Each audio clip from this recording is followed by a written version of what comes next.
is your news source evening bulletin for today, Friday, the 17th day of January in the year 2020. I'm Gordon Mosley, thanking you for joining us. Here is what we're tracking tonight. With the political campaigns in full swing, the Ethnic Relations Commission is warning political parties about some of the statements being made by their leaders and campaigners. At a press conference today, officials of the ERC reminded that political parties could find their candidates being removed from contesting the elections for breaches of the Racial Hostility Act.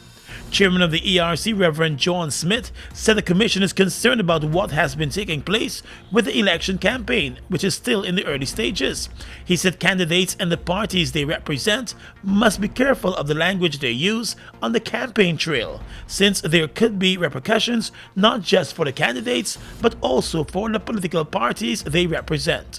As the campaigns for the various political parties continue in the run to the March 2nd general and regional elections, the Ethnic Relations Commission, or the ERC, remains concerned over reported incidents of intimidation and abuse meted out to party officials while they were engaged in activities to sensitize on political messages reflective of the parties they represent. The Commission is also concerned about the use of language that can be considered as combative and disrespectful to the point of even being threatening in some instances. The ERC firmly believes that these actions and utterances are counterproductive to the valiant efforts being made to foster unity and harmony. The two major parties contesting the elections, the APNU-AFC coalition and the PPP Civic, have both complained about speakers from each other's parties and some of the statements made at political meetings. Another member of the ERC, trade unionist Norris Witter, said it is important for cohesiveness and unity to exist during and after the election cycle. He said the commission has already been forced to write the major parties over complaints received, encouraging them to get themselves in order. The ERC invites the General Secretary or some high official of the political party to which that person is a part of, conducts an investigation. Now, if the party does not offer an apology or recant, then the results of the investigation from the ERC, the chairman of the ERC, will not be forwarded to the chairman of GCOM. And that party can be removed from the ballot. It is as serious as that. And the Ethnic Relations Commission is still pushing for the political parties to sign a code of conduct for the elections, although the campaigns have already started. We, as the Ethnic Relations Commission, have crafted one which we've sent to all the parties, and I believe we only had one response, if I'm not mistaken. So that they're still waiting, it's still a work in progress in that regard. But we're hoping that the GCOM will create that position for us to all embrace a code of conduct. In fact, I would love to see the president take the initiative and bring all of them together and let's sign it all up. So we would like to see that happen. A draft of that code has been shared with the parties for their input. The Commission has also indicated that it remains optimistic that there will be a public signing of a code of conduct by the parties in the future, and that they will all adhere to the code. More news coming up in just a moment. The voting process. Once you have been identified as the elector you claim to be, you would be given a ballot paper that is stamped at the back, top and bottom halves in your presence. On the ballot paper, provision is made for you to vote twice. Once at the top section where you vote for the party of your choice in the general election, and once at the bottom section where you vote for the party of your choice in the regional election. Make your mark in the box provided on the right of your choice. After you have voted, fold the ballot paper as shown by the election official. Dip the first joint of your right index finger in the ink provided and place the ballot paper in the ballot box that is there for this purpose. You would then have to peacefully depart the polling station. For more information, contact GCOM on 225-027729, 223-9653, email pro@gcom.org.gy, or visit GCOM's website at www.gcom.org.gy. Tired of long lines? Register with MyGTT at mygtt.co.gy. That's mygtt.co.gy to view and pay your bills from anywhere. Enter to win an Amazon gift card worth $25 or a bounty voucher worth 5,000 Guyana dollars when you sign up today. GTT, do more. The Guyana Elections Commission has published the revised list of electors. Eligible persons are advised to check their information on the list posted in their respective areas or on the GCOM's website at www.gcom.org.gy. Persons who did transactions such as new registration, changes, or corrections to their information in the recent registration exercises must check the revised list of electors to ensure that they are listed and information is correct. If your information is not correctly stated, you must visit the GCOM office in your area on or before the 25th of January 2020 with the triplicate copy of the registration form referred to as the pink slip to ensure the update is done. The updated and corrected information will be on the official list of electors. For more information, visit our website at www.gcom.org.gy. Follow GCOM on Facebook at Guyana Elections Commission. Contact us on 225-027729 or 223-9653. Email pro@gcom.org.gy or the nearest GCOM registration office.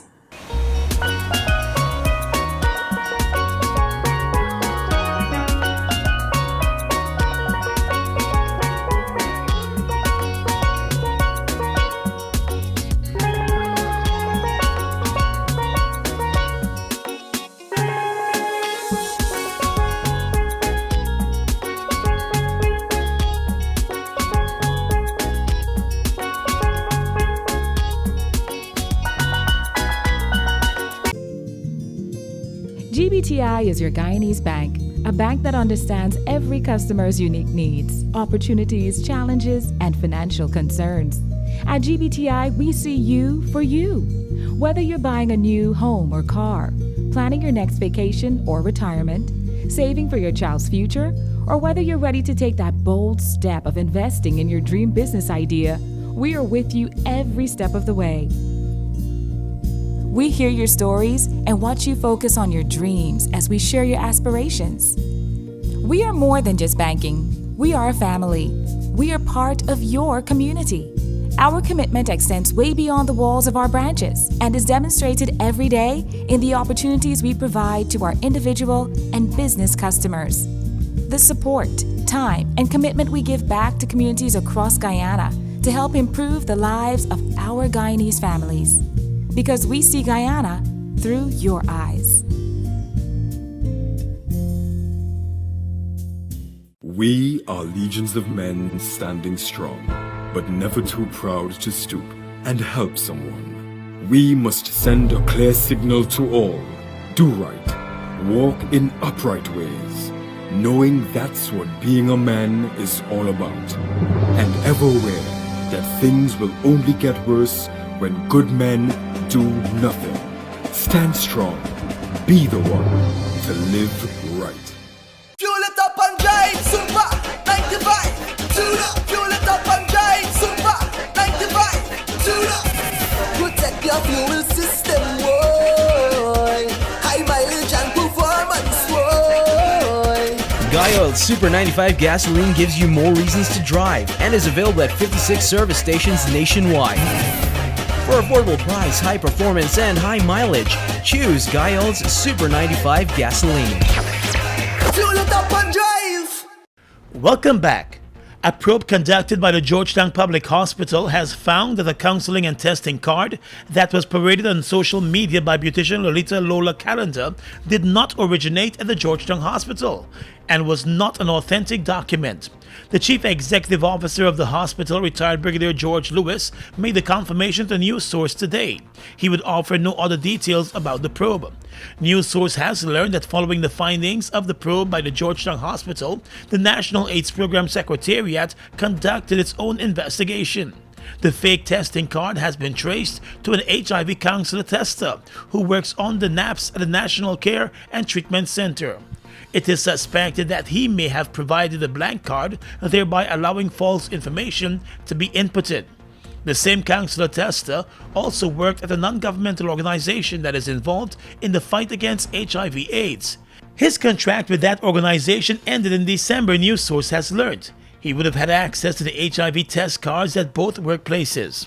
There are reports that the counselor tester is likely to be suspended by the National AIDS Program Secretariat before facing possible dismissal and charges. News Source made repeated efforts to make contact with the program director of the National AIDS Program Secretariat, Dr. Rhonda Moore, but we were told that she would first have to get the permission of her permanent secretary before even taking a call from the media.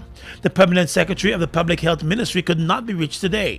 The issue of the fake HIV test card was raised on social media a few months ago after the beautician posted the card with a negative result, claiming that she had obtained it from the Georgetown Hospital.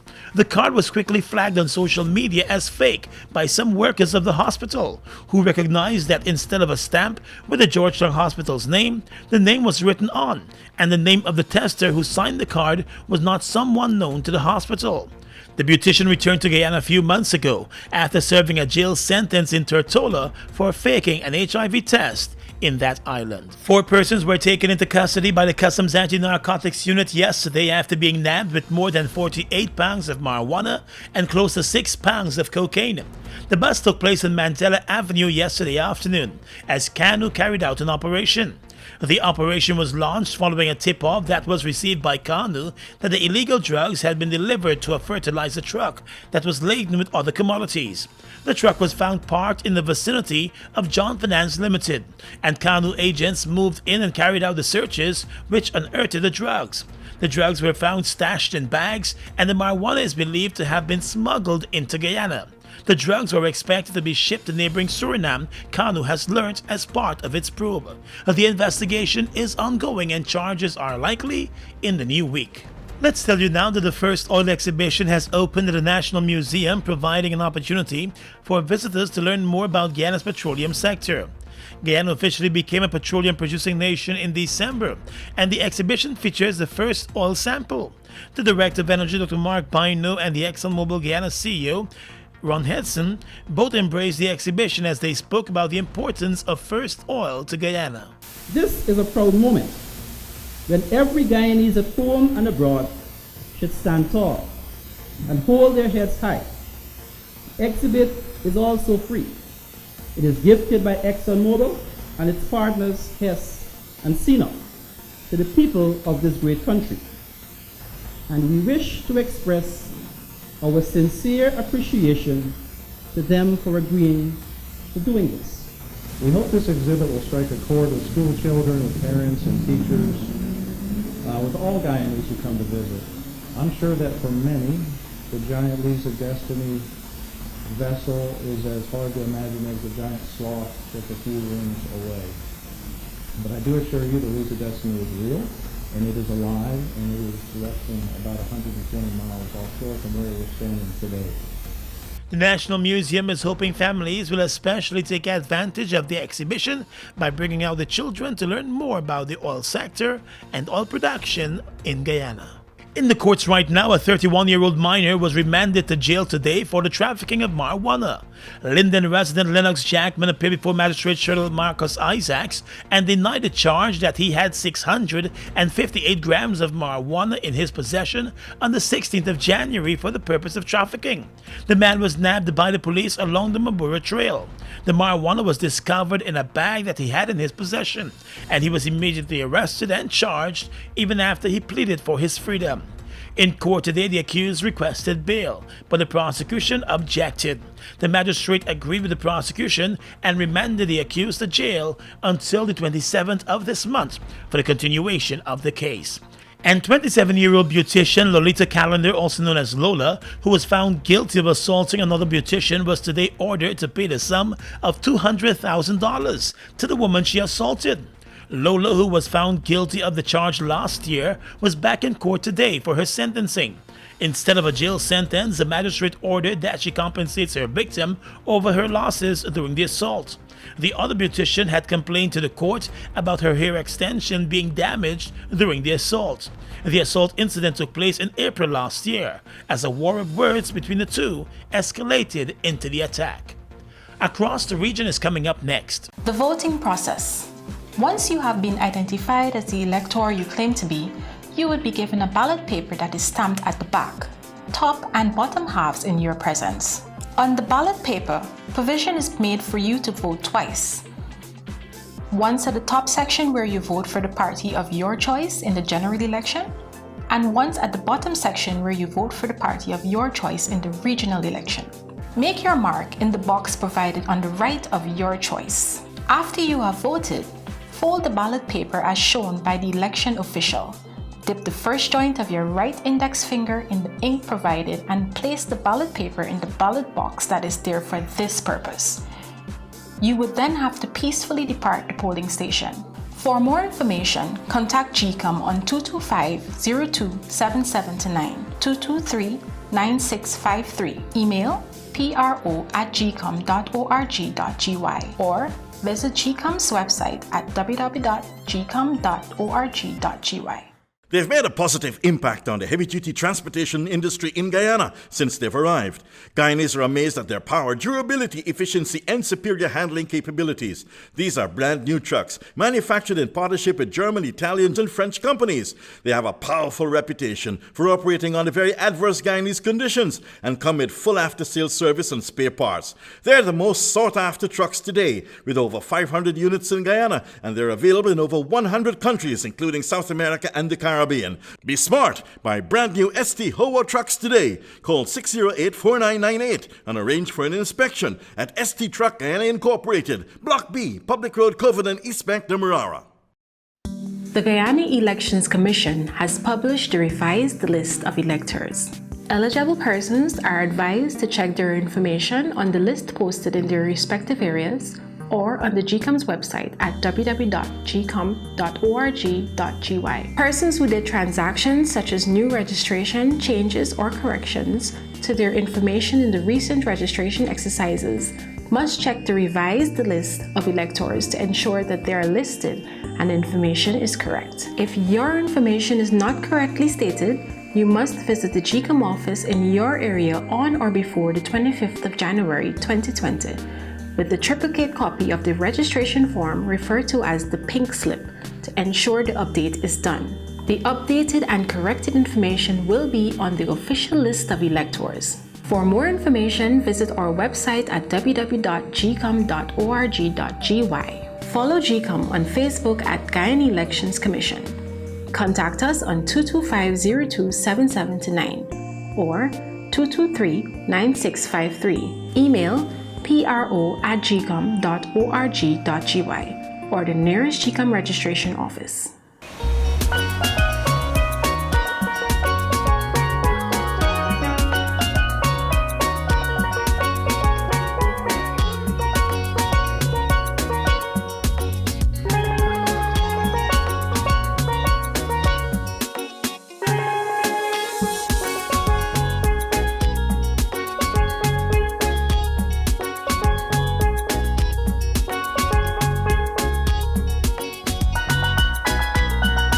Tired of long lines?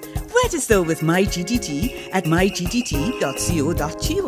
That's mygtt.co.gy to view and pay your bills from anywhere. Enter to win an Amazon gift card worth $25 or a bounty voucher worth 5,000 Guyana dollars when you sign up today. GTT, do more.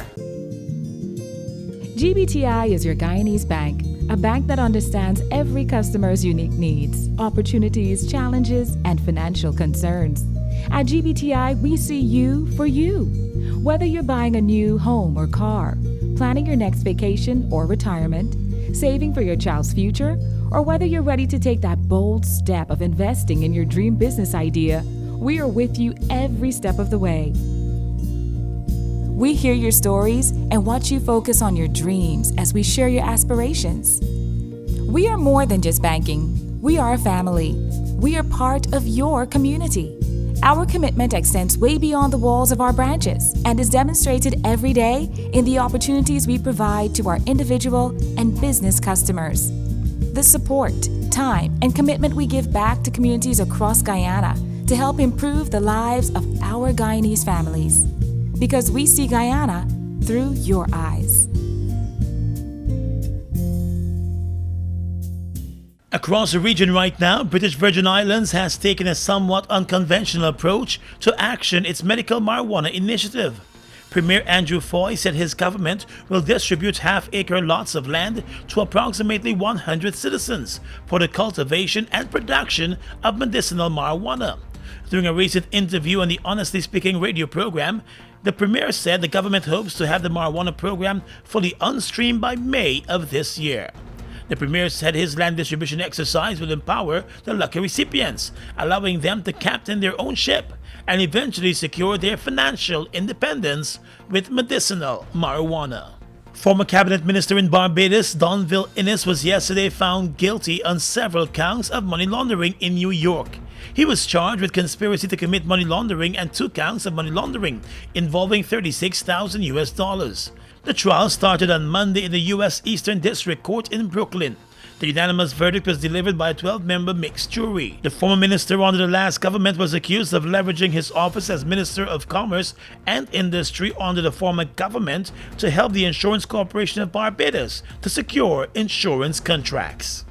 And finally tonight, international news. The bodies of 7 people have been found in a mass grave in an indigenous area of Panama, where members of a religious sect were believed to be performing exorcisms, officials have said.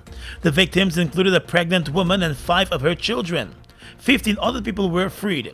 10 persons have been arrested on suspicion of murder. The suspects and all of the victims were thought to belong to an indigenous community. The grave was discovered after 3 villagers escaped and made their way to a local hospital last weekend. And that's your News Source Evening Bulletin for tonight. I'm Gordon Mosley reporting.